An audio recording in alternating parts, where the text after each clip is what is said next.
بسم اللہ الرحمن الرحیم۔ میرے دوستو بھائیو، وضو کی 13 سنتے ہیں، ان میں سے 7 سنتے ہم نے پڑھ لی تھی۔ آج 8ویں سنت ہے تخلیل اصابع، عربی میں جسے کہا جاتا ہے اور اردو میں کہتے ہیں ہاتھ اور پاؤں کی انگلیوں کا خلال کرنا، یعنی ہاتھ پاؤں دھونے کے بعد پاؤں کی اور ہاتھوں کی جو انگلیاں ہیں ان انگلیوں کے اندر دوسری انگلیاں مارنا تاکہ انگلیوں کے درمیان کی جگہ بھی خشک نہ رہے۔ اس کی دلیل ترمذی شریف میں روایت ہے عن ابن عباس رضی اللہ تعالی عنہما ان رسول اللہ صلی اللہ علیہ وسلم قال اذا توضأت فخلل اصابع يديك ورجليك۔ حضرت ابن عباس رضی اللہ تعالی عنہما فرماتے ہیں کہ رسول اللہ صلی اللہ علیہ وسلم نے ارشاد فرمایا جب وضو کرو تو ہاتھ اور پاؤں کی انگلیوں کا خلال کرو۔ اور 9ویں سنت ہے مسح رأس، پورے سر کا مسح کرنا 1 مرتبہ۔ چوتھائی کا مسح کرنا یہ فرض تھا اور پورے سر کا مسح کرنا یہ سنت ہے۔ مسح رأسه ومسح ما اقبل منه وما ادبر وصدغيه واذنيه مرة واحدة۔ ترمذی شریف کے اندر یہ بھی روایت ہے کہ فرمایا رسول اللہ صلی اللہ علیہ وسلم نے وضو کرتے ہوئے تمام سر کا مسح کیا، اگلے حصے کا، پچھلے حصہ اور کان پٹیوں کا اور دونوں کانوں کا 1 مرتبہ۔ یہ واضح کے بعد حضرات دوسرے مسالے کے کانوں کا نہیں کرتے، شہادت کی انگلی کانوں میں ڈال کر انگوٹھا جو ہے اوپر پھیرنا چاہیے باہر سے۔ دونوں انگلیاں شہادت کی یعنی رائٹ کی دائیں ہاتھ کی جو انگلی ہے شہادت والی اس کو دائیں کان میں، بائیں ہاتھ کی انگلی کو بائیں کان میں اور انگوٹھے جو ہے وہ کانوں کے باہر سے گھمائیں۔ اس طرح کرنا یہ سنت ہے اور بعض حضرات نہیں کرتے تو ترمذی شریف میں یہ روایت بالکل موجود ہے، آپ دیکھ سکتے ہیں۔ کانوں کا مسح، دونوں کانوں کا مسح کرنا۔ حضرت ابن عباس رضی اللہ تعالی عنہما سے یہ بھی روایت موجود ہے، فرمایا کہ نبی کریم صلی اللہ علیہ وسلم نے سر کا مسح کیا، دونوں کانوں کے اندرونی حصے کا مسح شہادت کی انگلی کے ساتھ اور بیرونی حصے کا دونوں انگوٹھوں کے ساتھ کیا۔ یہ نسائی کے اندر یہ حدیث میں کو موجود ہے۔ آگے 11ویں سنت ہے کہ ترتیب سے وضو کرنا، کہ پہلے جیسے قرآن نے ہمیں بتایا کہ پہلے کیا کیا جائے، آپ چہرہ دھوئیں، ہاتھ دھوئیں، پھر مسح کریں، پھر پاؤں دھوئیں۔ ایسا نہ ہو کہ بعض مخصوص مسلک کے لوگ وہ پہلے پاؤں دھوتے ہیں، الٹی سیر سے شروع کرتے ہیں۔ یہ قرآن اور سنت کے مخالف ہے۔ ہمیں جو قرآن نے، جو اللہ کے فرمان نے اور نبی کریم صلی اللہ علیہ وسلم نے ہمیں کر کے بتایا ہے اسی طریقے میں کامیابی ہے۔ اور 12واں ہے موالات، وضو کے اعضاء کو پے در پہ دھونا۔ کیا ہے پے در پہ دھونا؟ پہلے یعنی آپ نے ہاتھ دھویا تو پھر فوراً دوسرا ہاتھ دھوئے۔ یہ نہ ہو کہ ہاتھ دھویا اس کے بعد تھوڑی باتیں شروع کر دی، رک گئے اور جب پہلا ہاتھ خشک ہو جائے دوسرا، تو نہیں، پہلا خشک ہونے سے پہلے دوسرا دھونا۔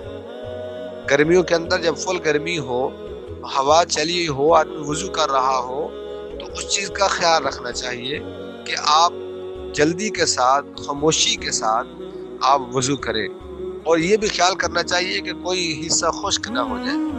اس لیے نبی کریم صلی اللہ علیہ وسلم پے در پہ ترتیب کے ساتھ اور پے در پہ یعنی لگاتار وضو کرتے تھے کہ پہلا حصہ خشک ہونے سے پہلے دوسرا حصہ دھوتے تھے۔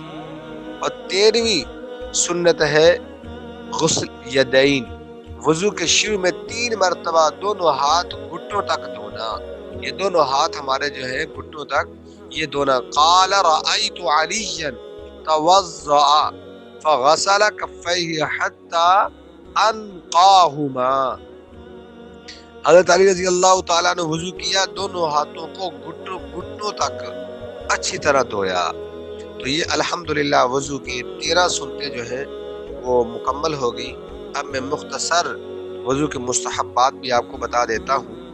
وضو کے جو مستحبات ہیں وہ ہے 10۔ نمبر 1 دائیں جانب سے شروع کرنا۔ نمبر 2 قبلہ رخ بیٹھنا۔ قبلہ رخ بیٹھنا یہ مستحب عمل ہے، اگر کریں گے تو ثواب ہے، نہیں کریں گے تو گناہ نہیں ہوگا۔ اور کوشش یہ کرنی چاہیے کہ ہمیں ہر کام ثواب والا کرنا چاہیے، اور عذر کے بغیر کسی سے مدد نہ لینا۔ ہاں عذر ہو تو پھر ٹھیک ہے، بعض حضرات جو ہیں وہ کہتے ہیں بھئی آپ پانی اوپر سے پھینکیے، حالانکہ وہ خود کر سکتے ہیں تو خود کرنا چاہیے، یہ مستحب عمل ہے۔ ہاں اگر کوئی عقیدے کے لیے پیار سے محبت سے وہ وضو کرواتا ہے، لوٹا ہے اور آدمی اس لوٹے کو پکڑے گا تو پانی ضائع ہوتا ہے، اور کسی گاؤں میں بیٹھا ہے تو اس صورت کے اندر وہ آدمی کروا دے، محبت کے لیے اگر کوئی کروا دے، یا ویسے مجبوری کی صورت میں تو پھر وہ الگ بات ہے۔ پاک اور بلند جگہ پر بیٹھنا، وضو کر رہے ہو تو بلند جگہ پہ پانی نیچے گرے، آپ کے اوپر نہ آئے۔ اور نمبر 5 وضو کے اعضاء کو مل کر دھونا، ملنا چاہیے، یہ نہیں کہ پانی بس گیلا کرے، نہیں، ملنا چاہیے۔ اور نمبر 6 وضو سکون سے کرنا چاہیے، بالکل ایسا نہیں ہوگا جلدی جلدی کریں، کیونکہ وضو کے بغیر نماز نہیں ہوگی اور وضو کے بغیر تلاوت نہیں کر سکتا، تو اس لیے وضو کا صحیح کرنا بڑا ضروری ہے۔ نمبر 7 کپڑوں کو پانی کے قطروں سے محفوظ رکھنا، یہ مستحب عمل ہے، وضو کے جو چھینٹے وغیرہ ہوتے ہیں پانی کے، کپڑوں سے محفوظ رکھا جائے۔ اور نمبر 8 ہر فرض نماز کے لیے تازہ وضو کرنا، یہ بھی مستحب ہے۔ اگر آپ پہلے وضو کیا، اب ابھی آپ کا وضو قائم ہے، تو اسی کے ساتھ دوبارہ نماز بھی پڑھ سکتے ہیں، لیکن مستحب ہے ہر نماز کے الگ وضو کیا جائے۔ بالی اور انگوٹھی وغیرہ کو حرکت دینا، یہ بات ذہن میں رکھیے گا، عورتوں نے زیورات جو پہنے ہوتے ہیں وضو کرتی ہیں، اور ان زیورات کو، یا کسی نے رنگ پہنی ہے، انگوٹھی اس کے ہاتھ میں ہے، تو وہ انگوٹھی جو ہے اس کو بھی حرکت دینی چاہیے، تاکہ اس کے نیچے جو جسم ہے اس جسم کو پانی لگ جائے۔ اگر حرکت دے گا تو نیچے والے جسم جو ہے اسکن خالی رہ جائے گی، خشک رہ جائے گی، اس سے پانی اس کو ٹچ نہیں کرے گا تو وضو نہیں ہوگا۔ جی نمبر 10 کیا ہے؟ وضو کا بچا ہوا پانی قبلہ رخ کھڑے ہو کر پینا، یہ مستحب عمل ہے۔ آپ نے ایسے صاف برتن میں پانی ہے اور بچ گیا، اس کے بعد قبلہ کی طرف رخ کر کے کھڑے ہو کر پینا، یہ مستحب عمل ہے۔ وضو کے مکروہات یہ کل انشاءاللہ ہم پڑھیں گے، اور پھر وضو کے نواقض جو چیزیں وضو کو توڑنے والی ہیں وہ بھی ہم پڑھیں گے۔ آپ یہ بڑے اہم سبق ہیں، بڑے اہم لیکچر ہو رہے ہیں، آپ تمام حضرات سے گزارش ہے کہ ضرور خود سماعت کیا کریں، اپنے بیوی بچوں کو سماعت کرنے کے لیے فون دیا کریں، یا ان کو سماعت کروایا کریں، دوسرے دوست احباب کو ضرور سینڈ کیا کریں، یہ ہم سب کے لیے صدقہ جاری ہے۔ جس نے نیکی میں جو بھی حصہ لیا اس کے لیے انشاءاللہ ہمیشہ کے لیے یہ نیکیوں کا دروازہ کھل گیا، اور نیکیوں کا یہ چیپٹر اس کے لیے کھل گیا۔ تو اس لیے تمام حضرات سے گزارش ہے نیکیوں میں بڑھ چڑھ کر حصہ لینے کی کوشش کیا کریں۔ اللہ تعالی ہمارا یہ عمل اپنی رضا کے ساتھ قبول فرما لے اور ہماری بخشش کا ذریعہ بنا دے۔ آمین وآخر دعوانا الحمدللہ رب العالمین۔